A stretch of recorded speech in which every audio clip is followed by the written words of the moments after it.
राम राम हरे हरे, हरे कृष्णा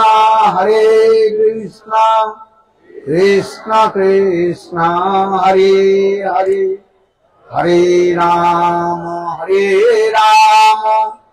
राम राम हरे हरे।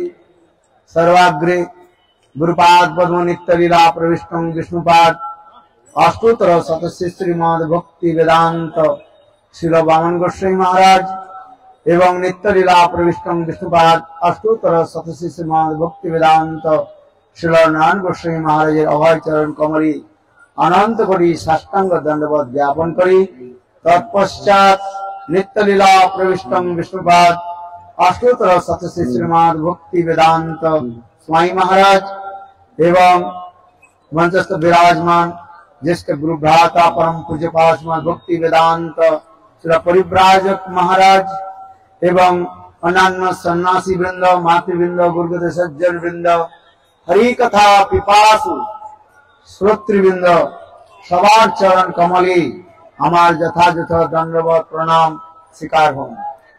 हमरा गुरु वैष्णवगणेर आनुगत्ये 16 क्रोश नवद्वीप धाम परिक्रमा करते करते जे स्थाने से उपस्थित হয়েছে এই স্থান হলো সীমান্ত দ্বীপের অন্তর্গত। এই স্থানকে ব্রজের বেলবন বলা হয়। যেমন আপনারা শ্রবণ করলেন নবদ্বীপ ধাম পরিক্রমা করলে ব্রজের সমস্ত ধামগুলো সেখানে পরিক্রমা হয়ে যায়। এইখানে বেলবন বলা হয়েছে। আপনারা যারা বৃন্দাবন গিয়েছেন যমুনার অপর পারে বেলবন রয়েছে, সেখানে লক্ষ্মী দেবী সেখানে তিনি তপস্যা করছেন। লক্ষ্মী দেবীর তপস্যা স্থলকে বলা হয় বেলবন বলা হয়। যে বেল বৃক্ষের নিচে লক্ষ্মী দেবী কঠোর তপস্যা করেছিলেন। কেন তিনি কৃষ্ণের ওই গোপীদের সঙ্গে রাসে প্রবেশ করবার জন্য কঠোর তপস্যা করেছিলেন। ঠিক তদ্রূপ এই ব্রজের যে স্থানে আমরা উপস্থিত হয়েছি এই স্থান হলো সীমান্ত দ্বীপ বা ব্রজের বেলবন বলা হয়। আমরা এই স্থানের আসার আগে আমরা যেখানে দর্শন করলাম বুড়ো শিব অর্থাৎ মহাদেবকে আমরা দর্শন করলাম। যেখানে শাস্ত্রের মধ্যে বলা হয়েছে মহাদেবের কৃপা না হলে বাস্তব রূপে আমরা ধামের দর্শন হয় না। কেননা মহাদেবকে বলা হয় তিনি ধামের রক্ষক বলা হয়। সেই মহাদেবের কৃপা হলে আমরা ধামের স্বরূপকে আমরা দর্শন করতে পারবো। সেই জন্য আমরা প্রথমে মহাদেবকে দর্শন করলাম, তদন্তর আমরা পৌরমায়া দেবীকেও দর্শন করলাম। অনেকে এইখানের ভাষার মধ্যে বলা হয়, কেউ বলেন পোড়ামাতলা, পোড়া মানে পুড়িয়ে গিয়েছে বলে, কিন্তু বাস্তব সত্য নয়। এই অপভ্রংশ পৌর শব্দটা অপভ্রংশ শব্দ হয়েছে পৌরমায়া বলে, কিন্তু বাস্তব রূপে পোড়ামা না বলে বলা হয় পৌরমায়া যোগ মায়া। কেন শাস্ত্রের মধ্যে বলা হয়েছে যোগ মায়ার কৃপা না হলে ধামের স্বরূপ দর্শন হয় না।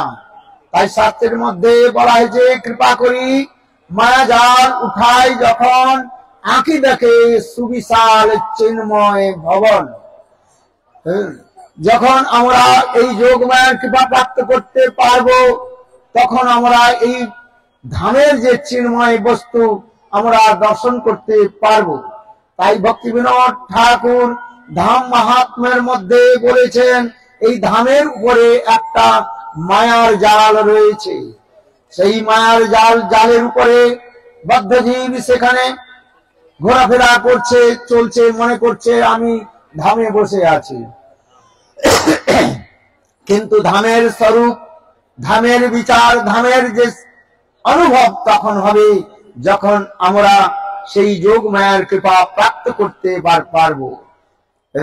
সেই তাই আমরা পৌর মায়া যোগ মায়ার কৃপা প্রাপ্ত করে তারপরে আমরা এসেছি জগন্নাথ দাস বাবাজি মহারাজের যে ভজন স্থলী সিদ্ধ জগন্নাথ দাস বাবাজি মহারাজের দর্শন করলাম। সেই বাবাজি মহারাজ এইখানে তিনি অবস্থান করেন, এইখানে ভজন করেন। এইখানে তখন গঙ্গা সুপ্ত রূপে এখানে প্রবাহিত হতো। এই যে আপনারা দেখছেন, একে বলা হয় সুপ্ত গঙ্গা বলা হয়। এই গঙ্গা এইখানে পর্যন্ত এসে প্রবাহিত হয়ে যাচ্ছেন। এইখানে আপনারা দর্শন করলেন, ওই বৃক্ষের নিচে সিদ্ধ বাবাজি মহারাজ ওইখানে বসে ভজন করতেন। আবার এই বাবাজি মহারাজ তিনি ব্রজে সূর্যকুণ্ডে তিনি সেখানে বসে ভজন করেন। ভক্তি বিনোদ ঠাকুর তিনি ধামকে প্রকাশিত করবার জন্য তিনি এইখানে আসেন। এই কেননা ভক্তি বিনোদ ঠাকুর তিনি দৈন্য করে বলছেন, আমি জীবনে কিছু তো ভজন করলাম না, কিছু করলাম না, আমি ব্রজে গিয়ে ভজন করব। ভক্তি বিনোদ ঠাকুর তিনি ব্রজের দিকে যখন রওনা হচ্ছেন, তখন মধ্যস্থলে শিবজি তাকে স্বপ্নাদেশ করেন যে তুমি ভক্তি বিনোদ ঠাকুর তুমি সিদ্ধ মহাপুরুষ, তুমি যে জন্য জগতে প্রকট হয়েছ সে কার্যকে সাধিত করো। তাই ভক্তি বিনোদ ঠাকুর মহাদেবের আদেশ প্রাপ্ত করে গোদ্রুমে তিনি সেখানে ভজন করেন এবং তিনি সাক্ষাৎ মহাপ্রভু যে জন্মভিটা, সেই জন্মভিটাকে তিনি সাক্ষাৎ রূপে দর্শন করেন। আবার সেই স্থানকে মহাপুরুষের দ্বারা প্রকাশিত করবার জন্য ভক্তি বিনোদ ঠাকুর ব্রজে তিনি গমন করেন। সূর্যকুণ্ডে সিদ্ধ বাবাজি মহারাজ জগন্নাথ দাস বাবাজি মহারাজকে তিনি এখানে নিয়ে আসেন। জগন্নাথ বাবাজি মহারাজের তখন বয়স ছিল 144 বৎসর বৃদ্ধ। তিনি এইখানে আসেন। তার সেবক ছিলেন বিহারী লাল। সেই বিহারী লাল জগন্নাথ দাস বাবাজি মহারাজকে একটা ঝুড়ির মধ্যে রেখে মাথায় করে তিনি নিয়ে আসেন। তিনি সেইখান থেকে নিয়ে এসে এখানে যখন এলেন, মায়াপুরে গেলেন, তখন সিদ্ধ বাবাজি মহারাজ সেই ঝুড়ি থেকে লম্ফ দিয়ে লাভ দিয়ে তিনি উদ্দণ্ড নৃত্য করে বললেন, এই আমার গৌরের জন্মভূমি। এইভাবে ভক্তি বিনোদ ঠাকুর তিনি সিদ্ধ বাবাজি মহারাজের দ্বারা মহাপ্রভুর যে আবির্ভাব স্থলীকে প্রকটিত করেন। এই বাবাজি মহারাজের অপ্রাকৃত জীবন চরিত রয়েছে। তিনি কিভাবে তিনি ভজন করতেন, দিবারাত্র নাম আদি করতেন। সিদ্ধ অবস্থাতে তিনি কখনো এমন হয়ে ভজন করতেন, এইখানে একদিন ভজন করছেন, আর ভজন করতে করতে তিনি লাঠি দিয়ে বারবার ঠকছেন। তখন তার শিষ্যগণ বললেন, বাবাজি মহারাজ কি হয়েছে? ওই বৃন্দাবনে রাধাকুণ্ডের তটে সেখানে একটা তুলসী মন্দির রয়েছে। সেই তুলসী মন্দিরের ছাগলগুলো তুলসী পাতাগুলো খেয়ে যাচ্ছে, কেউ সেগুলো তাড়াবার লোক নাই। তাই আমি এখান থেকে সেই ছাগলগুলোকে তাড়িয়ে দিলাম।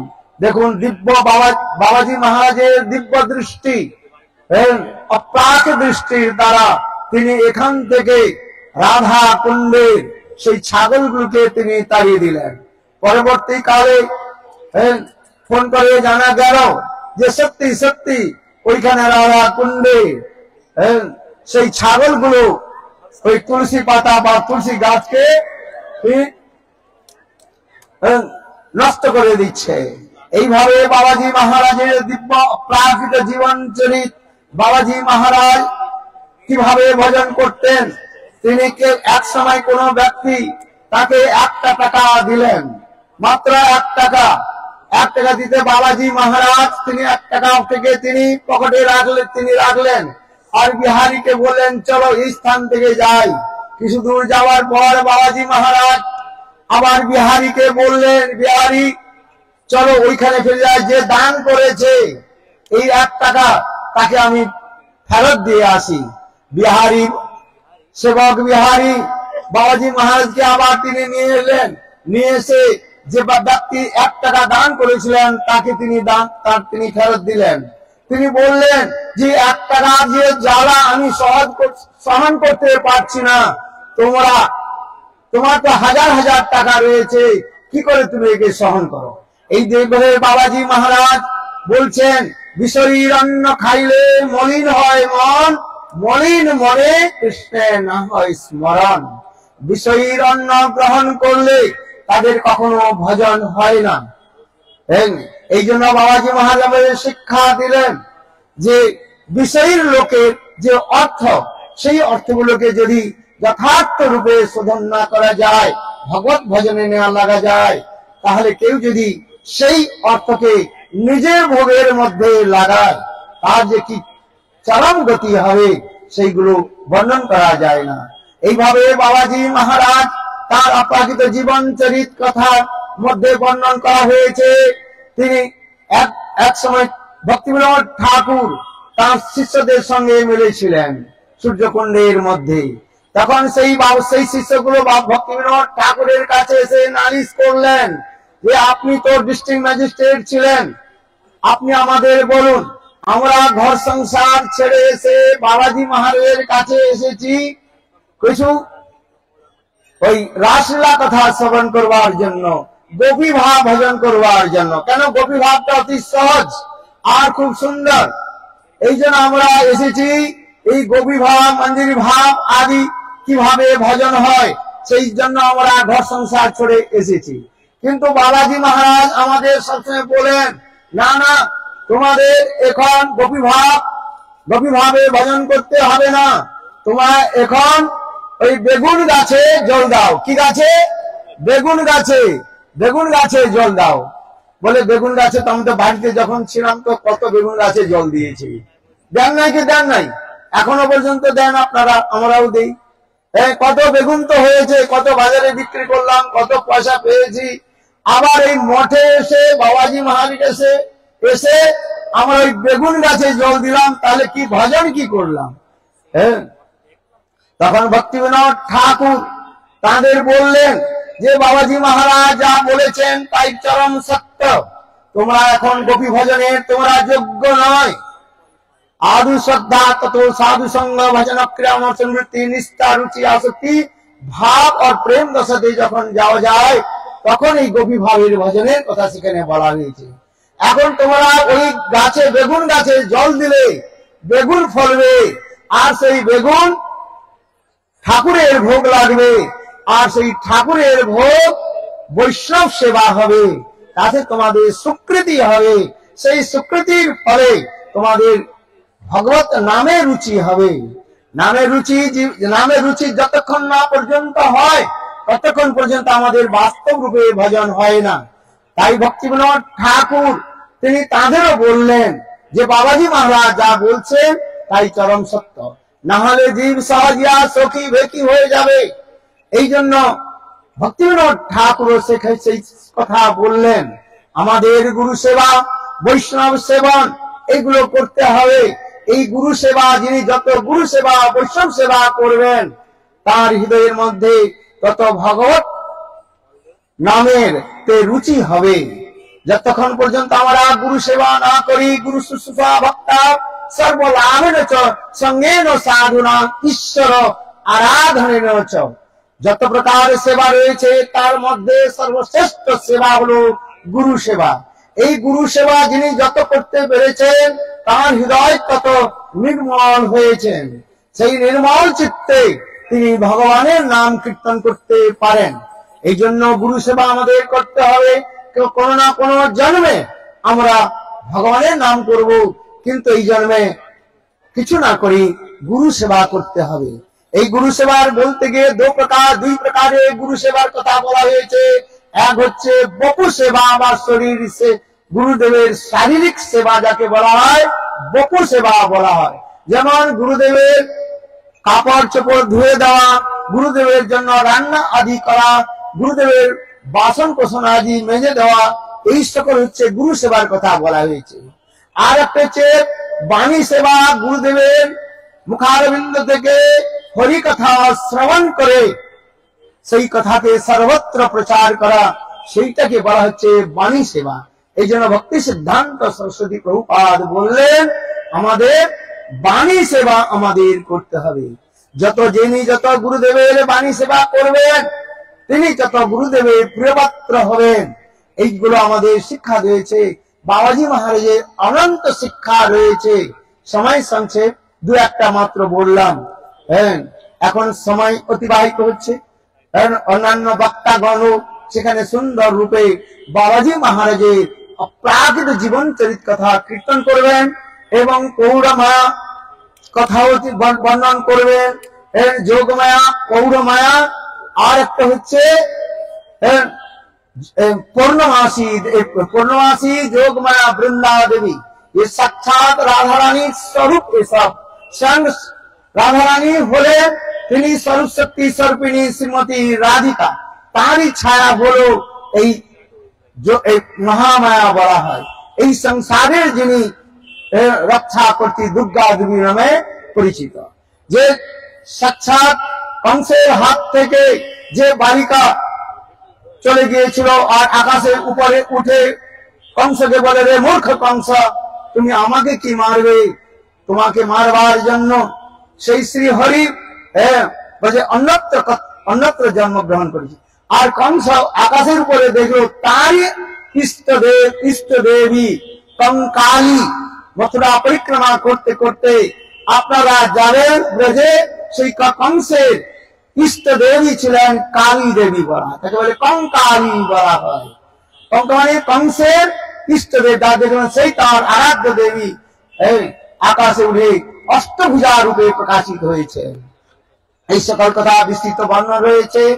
আর যোগমায়া তিনি কৃষ্ণের সর্বত্র প্রকারে লীলা তিনি সহায়তা করেন। গীতাতে স্বয়ং ভগবান বলেছেন, আহং প্রকাশ সর্বস্ব যোগ মায়া সমাবৃত। আমি সকলের নিকট আমার স্বরূপকে আমি প্রকাশ করি না, যোগ মায়ার দ্বারা আমি নিজেকে আবৃত করে রাখি। আবার এই যোগ মায়ার কথা বলতে রাসলীলার প্রথম শ্লোকের মধ্যে সেখানে বলা হয়েছে, ভগবান অবি তারাত্রি সরল উৎফুল্ল মল্লিকা বিচ্ছরন্তু মশ্চক্রে যোগ মায়া উপাশ্রিতম। স্বয়ং ভগবান যোগ মায়ার দ্বারাই এই সমস্ত রাসলীলা আদি করেন। পূর্ণমাসী দেবী তিনি বাৎসল্য রসের কিছু অংশ এবং মাধুর্য রসের কিছু অংশ তিনি গ্রহণ করেন। আর বৃন্দা দেবী তিনি হচ্ছেন কৃষ্ণের যে মধুরতম সেই লীলাকে তিনি প্রকাশ করেন। বিশেষ করে ভক্তিবিনোদ ঠাকুর বর্ণন করেছেন যে বৃন্দা দেবী অষ্টকামী লীলার মধ্যে সেখানে যে নিশান্ত লীলা, সেই নিশান্ত লীলার ভাগে বৃন্দা দেবীর বিশেষ ভূমিকা রয়েছে, যে ভক্তিবিনোদ ঠাকুর বর্ণন করেছেন। দেখিয়া অরুণোদয় বৃন্দা দেবী দস্ত হয়, কুঞ্জে নানা রব উঠাইল, সুখ সারি পদ্ম শুনি উঠে রাধা নীলমণি, এসব তিনি বর্ণন করেছেন।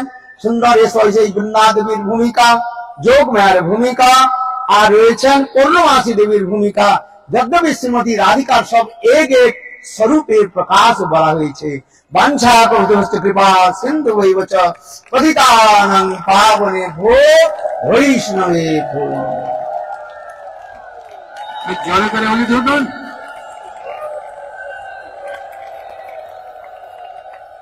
এরপর আমাদের पूज्यपाद भक्ति वेदांत श्रीधर महाराज जी हिंदी भाषा में यहाँ की महिमा का श्रवण करेंगे।